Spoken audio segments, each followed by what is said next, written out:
Here are some actual clips from local public access television. Now, I don't know why, but public access shows always seem to have a two-dimensional interview shot with the interviewer being in the shot also. It's up to you to redesign the setup so instead of looking like this, it looks like this. And it's really easy to do. The first thing you want to do is position your subject at a distance from the background. We're pulling back here to show you that she's at a distance from the bookshelf, and that allows us to light each one separately.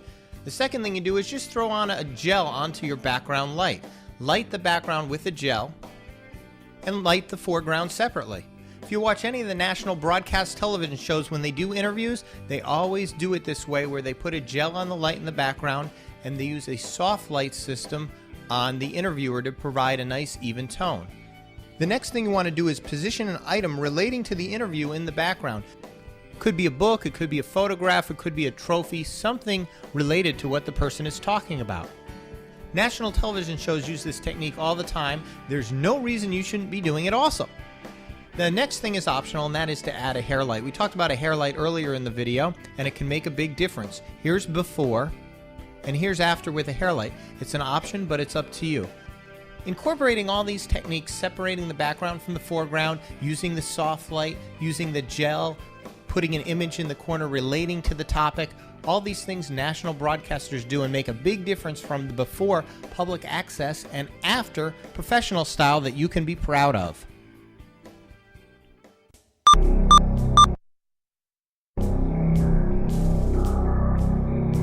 Here's a shot where you have two people walk on either side of your camera as you walk forward, giving this kind of a look. Another way is to have them walk forward as you pull back on your zoom. Gives this kind of a look.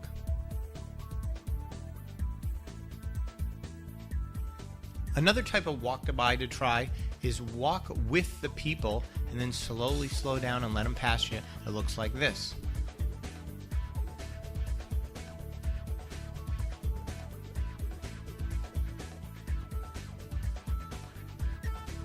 Here's the same kind of shot, just done with one person walking by. Again, you're walking forward with your camera as the person passes by you. A couple shot ideas I got from Saturday Night Fever is the walking shot with the feet. Now, this can be done with a 5-inch monitor or pull-out view screen. We didn't do it this time, but it can give a real impressive kind of look if you have a wide angle. You can also do it in the rear of the feet. This is done a lot with television commercials.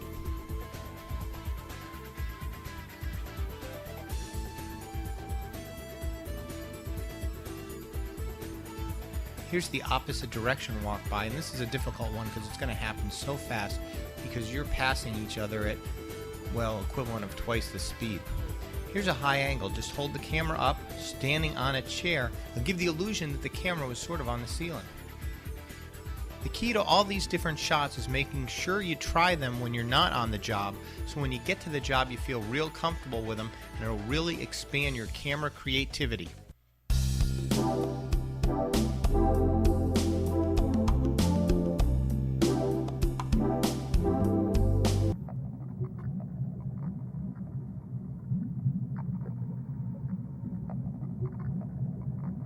Suppose you had to shoot a corporate video and you had to get some shots for the corporate video of the pool or the lake or whatever on, you had a low budget, so you need to rent expensive equipment, but you can't. Well, if you have one of the smaller digital cameras, there's a way to get the high budget techniques with a simple low budget device. Now, this may look really high production, but you're going to be surprised how easy it is. All it requires is a $12 aquarium. You want to tape the edges so you don't cut your fingers, and you just simply put the camera inside the aquarium. As easy as that. You don't have to submerge it all the way. Just a few inches under the water will give this effect. As a matter of fact, Motel 6 recently used the same kind of thing to get their recent commercial. Now, you can walk with the camera. You don't want to be above your waist, generally speaking. You can have people go below. The key, again, is experimentation. We tried with both wide-angle and non-wide-angle lenses and got a variety of different neat looks.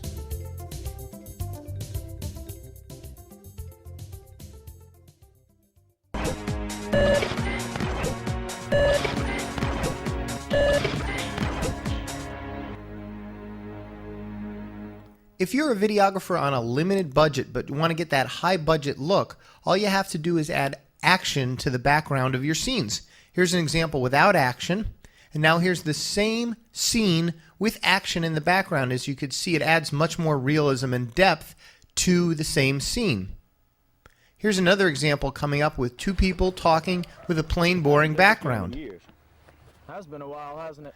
Now let's take a look at the same scene where we positioned it in a place to add action in the background. The same scene, the same dialogue, but it makes a big difference in the high budget production look. I need to do this totally on my own. I haven't played this in years. Here we use 3 layers of action. You actually have the action of the water, the action of the cars, and the action of the actors playing a game of Jenga. Action in the background will add a lot to the scenes that you are doing, whether you're doing weddings, receptions, or you're doing a low-budget movie. No matter how much you think I need you, I need to do this totally on my own.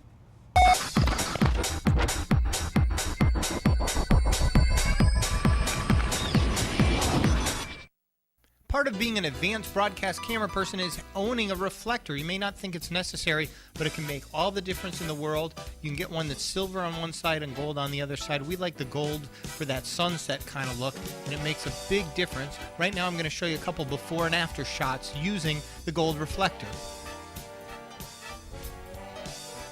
The reflectors are under $100, and they really help harness the power of the sun by just bouncing back the light into your subject.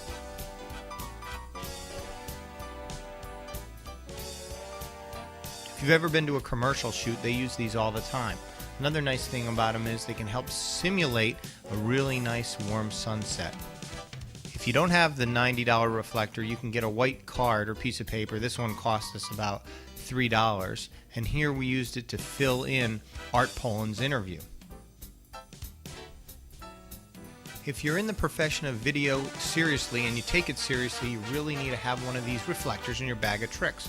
The next 30 seconds here, I'm going to show you behind the scenes footage so you can see some before and after shots of just how effective a reflector can be. It's important to note that no other light source was being used other than the reflector and, of course, the setting sun.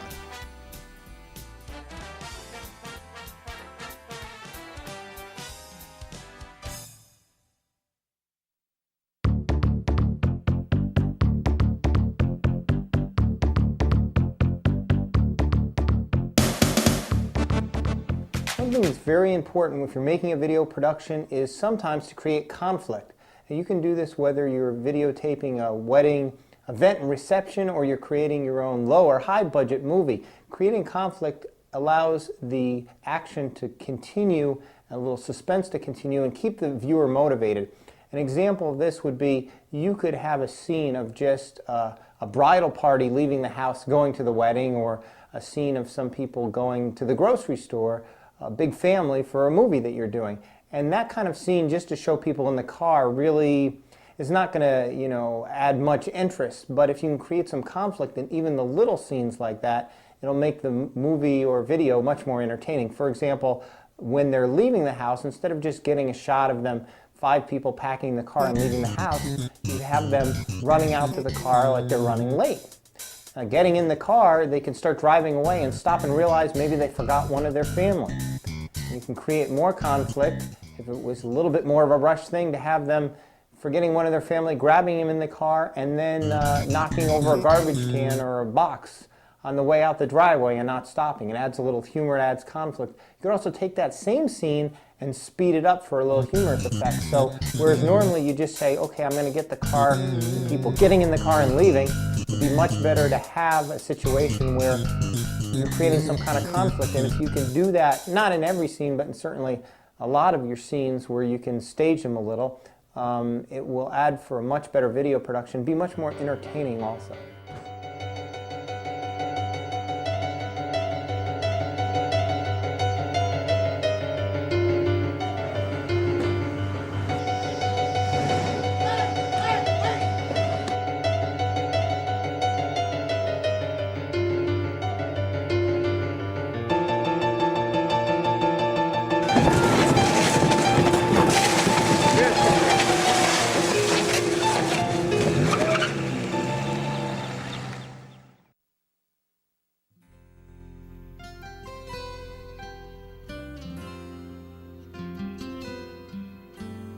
If you're an event videographer, one technique I'd like you to try is showing a lot of close-ups and wide shots but not revealing the subject right away. This can build suspense, and it's done really excellently by someone called Frank Bella out of California. He's an award-winning top videographer. He wins awards every year for his work, and he has some great examples of this right here.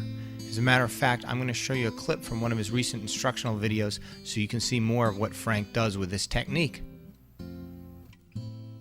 In these vignette sequences, we like to build the suspense of the close-up scenes, finally seeing the bride in a close-up of her face in all of her beauty. This particular shot here was just done by taking a shot of her and surrounding it with a very small vignette filter around the sides.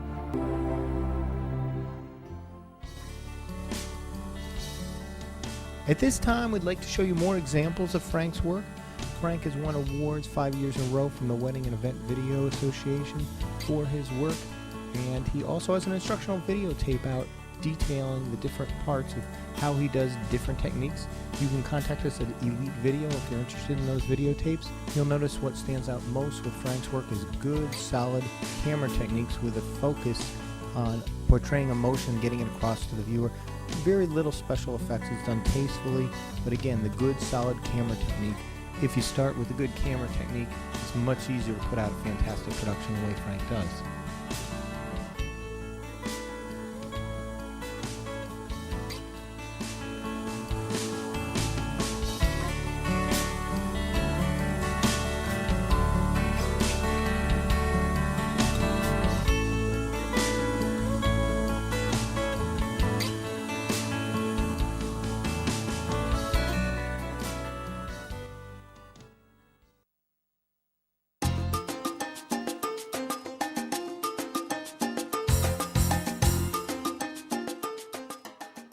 In the movie The Shawshank Redemption, they showed time going by a calendar falling off the wall and different dates going by. It's a passage of time.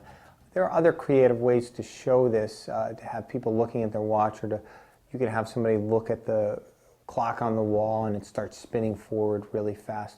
The important thing is to keep a notebook and say, how many different ways can I show passage of time other than just fading to black? And you're going to find out that there are many different ways. If you have a writer in a room or somebody trying to write something, you can use the dissolve effect in your nonlinear mixer to have it dissolving, between him doing different tasks, throwing the waste paper basket, it gets bigger. And this effect is important, not necessarily for a gimmick, but to have in the back of your head, so if you're doing a corporate video and say, we want to show you how much time passes, you can do some kind of time-lapse thing. You can speed it up, but you have a whole notebook of ideas. So you're on Advanced Broadcast Camera in Volume 2 now. You got to start getting even more advanced with the ideas you have. Even if you never use them, you need to know about them.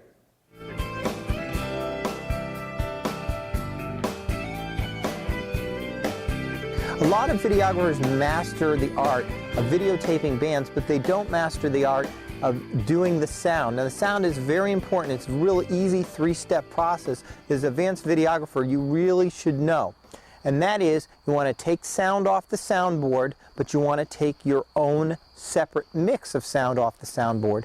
You want to pre-check that sound before the actual shoot, and then you want to blend it with live or ambient sound. A combination of pre-mixed sound off the soundboard and blending it live is going to make a big difference. We're going to show you examples of that and show you how to do it.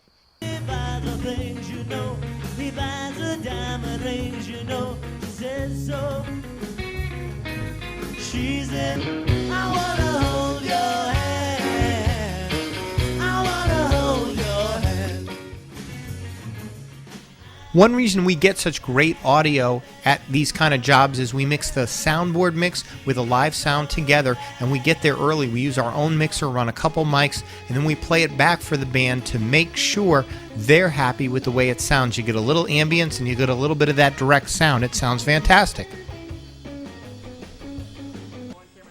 The second thing we do is we separate our director or shot caller from the auditorium. This enables him to focus, and enables him to call the shots and also monitor the audio without having to be in a loud room with a bunch of people, and here he's up in the lobby concentrating. Another way to make him concentrate easier is to place all your preview images on one monitor like we did here with the Miniplex, or you could have a few small monitors but put them all in one area to make it easier for your director. The next thing is position the subjects so they're not blocked by any camera angle. Here Jeff is using the VX1000 with a wide-angle lens. You'll notice as he pulls back, everybody is in view, and that's because we positioned the microphone stands and we put little pieces of tape down and we told the band where to stand. And if you can, take one of the cameramen and get him to get some handheld shots and cutaways, so even if you're only doing a 3-camera shoot, it may look like a 4 or 5 camera shoot. As a videographer, it's up to you to get the band there early for rehearsal, bring some stereo speakers and an amplifier, do a few test runs and play it back. If you make the band happy with good audio and you can give good video, you'll give a great product.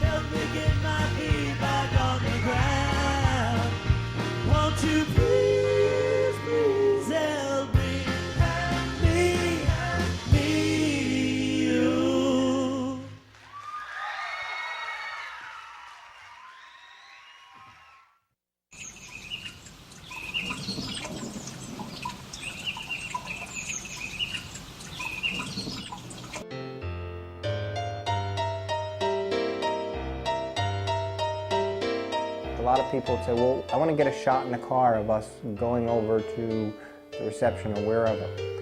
Well, everything you should say, okay, I could do that, but would you mind if I drove in somebody else's car and shot you guys from another car, from the back, from the front, from the side?